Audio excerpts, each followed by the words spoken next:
Hey guys, what's up? Welcome to How to Solution. Today in the video, I will tell you how you can recover your TikTok draft videos.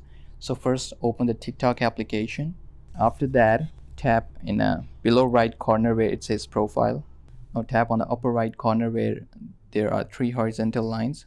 Tap on the three horizontal lines on the upper right corner. Now go into the settings and privacy. After that, if you scroll down, you'll come across a section where it says report a problem. Tap here. Now select the video and sounds.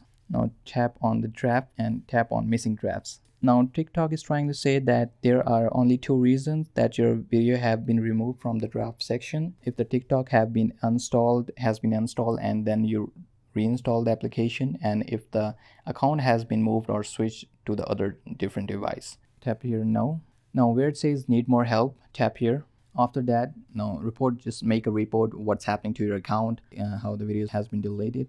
Yeah, I just right here, I'm not able to find my draft videos. Please recover my draft videos as soon as possible.